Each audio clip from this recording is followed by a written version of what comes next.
బాగా అన్నా ఇప్పుడు సరే మా పార్టీలో గెలిచిన శాసనసభ్యులలో ఒకరిద్దరు భిన్నాభిప్రాయాలు వ్యక్తం చేసి ఉండొచ్చు. దాన్నే మొత్తం వివాదం అనేటువంటి పరిస్థితి తీసుకురావడం కోసం ప్రయత్నం చేస్తున్న సందర్భంలో నేను ఒక 2 ప్రశ్నలు. ఈరోజు బీఆర్ఎస్ పార్టీలో జరుగుతున్నటువంటి అంశం మీరు అందరూ చూశారు. ఏకంగా కేసీఆర్ గారి కూతురే కేసీఆర్ చుట్టూ దయ్యాలునే చెప్పని కుంపట్టి మొదలుపెట్టినటువంటి సందర్భం చూసినాం. సంతోష్రావు హరీష్ రావు మీద చేసిన ఆరోపణలు చూసినాం. వాటికి సమానం చెప్తలేరు. కేసీఆర్ గారు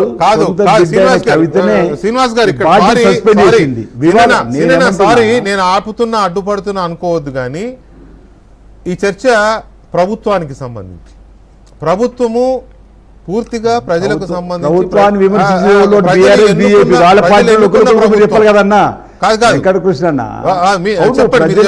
ప్రభుత్వం విమర్శిస్తున్న పార్టీలలో జరుగుతున్న కుంపటి కూడా ప్రజలకు వెళ్ళాలి.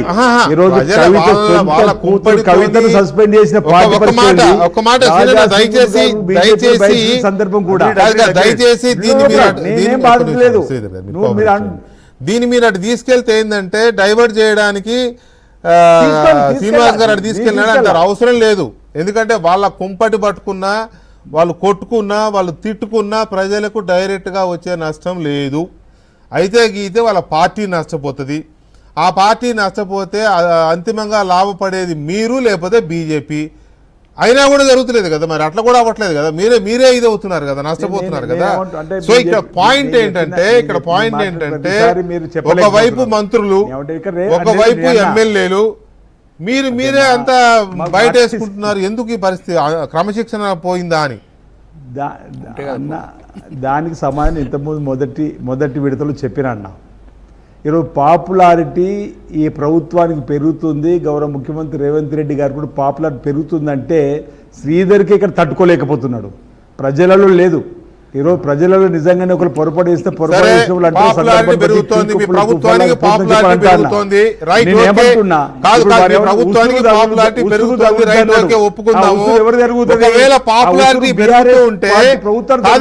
పాపులారిటీ పెరుగుతూ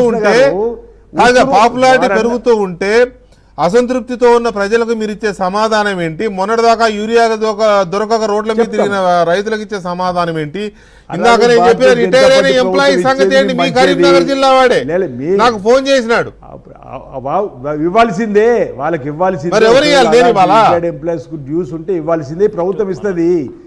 ప్రభుత్వం ఇచ్చుకుంటూ పోతున్నది. ఈరోజు అప్పుల కుప్ప రాష్ట్రంగా మారిన పరిస్థితి మీ అందరికీ తెలుసు. ఉన్న ఆర్థిక పరిస్థితిని బట్టి 6 గ్యారంటీలలో కొత్త పెన్షన్ స్టార్ట్ చేయాలి. మిగతా అన్ని కూడా ఇచ్చుకుంటూ వచ్చినాము. వచ్చేసినాము కదా, ఒకటి ఇచ్చుకుంటూ పోతున్నాము. అసలు డిబేట్ లో మీరు వేసిన ప్రశ్ననే 4000 పెన్షన్ పెంచుకునేది ఉంది, కొత్త పెన్షన్ ఇచ్చేది ఉంది. నేను అనేది అదే.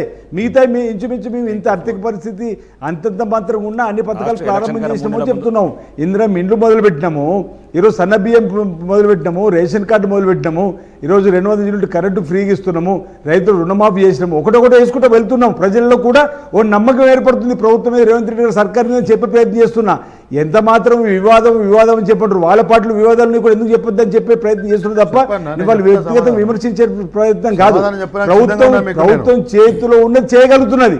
ఈరోజు ఒకరిద్దరు అభిప్రాయ భేదాలు, భిన్నాభిప్రాయాలు వ్యక్తం చేసినంత మాత్రాన ప్రభుత్వానికి సంబంధించినటువంటి ఇబ్బందులు అయినా మీ టీ కప్లో తుఫాన్ లాగా ఈరోజు మా పార్టీ అంతర్గత ప్రజాస్వామ్యం ఎక్కువ కాబట్టి మేము మాట్లాడుకుంటున్నాం, చర్చలు జరుపుకుంటున్నాం, మళ్ళీ ప్రజలకు ఇచ్చే పరిపాలన అందిస్తున్నాం చెప్పే ప్రయత్నం చేస్తున్నాం.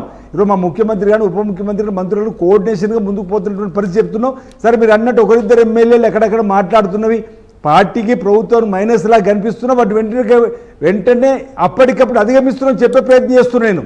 నేను ఉందాతన గురించి ఎక్కడ చెప్పదలుచుకున్నా, వారు ఒకవేళ పొరపాటు మాట్లాడినా సరిదిద్దుకునే పార్టీ చెప్పగానే ముందుకు రావడం ఉందాతనంగా భావించమంటున్నా. ఈరోజు ఉసురు పోసుకుంటున్నాను చెప్పండి. అరే మనూరు మనబడికి మీరు పొంగ బిల్లు ఇచ్చిపోండి ఓడతాడు. ఆ ఉసురు మీరు ఇచ్చేది చిన్న చిన్న కాంట్రాక్ట్లు బిల్లు ఇస్తున్నాం. ఒకవేళ ఇదే గనక ఉందాతనము, లేకపోతే ఇదే గనక ప్రజాస్వామ్యము, లేకపోతే ఇట్లా మాట్లాడము, భిన్నాభిప్రాయాలు అని అంటే రాజశేఖర రెడ్డి ఉన్నప్పుడు నేను ఇలాంటి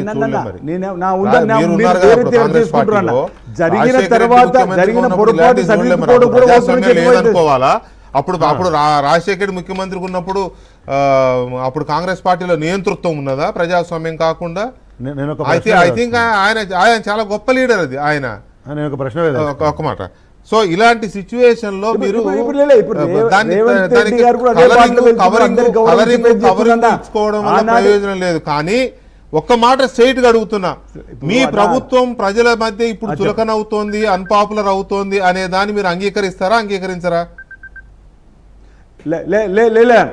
ప్రభుత్వం అన్పాపులర్ అయితే లేదు, ప్రభుత్వం పాపులర్ అవుతుంది. నేను అదే చెప్పదలుచుకున్నా. నేను రేవంత్ రెడ్డి గారు సర్కార్ పాపులర్ అవుతుంది. ఒకరిద్దరు ఎమ్మెల్యేలు, ఒకరిద్దరు మంత్రులు అవి భిన్నాభిప్రాయాలు వ్యక్తం చేసినంత మాత్రాన ప్రభుత్వం పాపులర్ పడిపోదు.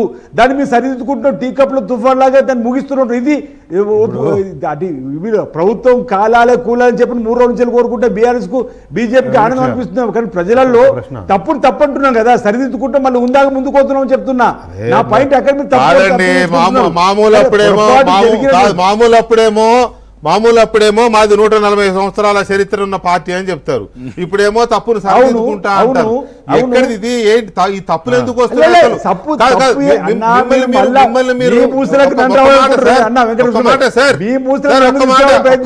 నేనేమంటున్నా, పొరపాటు మాట్లాడడం సహజము, మానవ సహజం. ఆ పొరపాటు సరిదిద్దుకోవడం గొప్పతనం అంటున్నా, అది ఉందతనం అంటున్నా. ఒకసారి మాడితే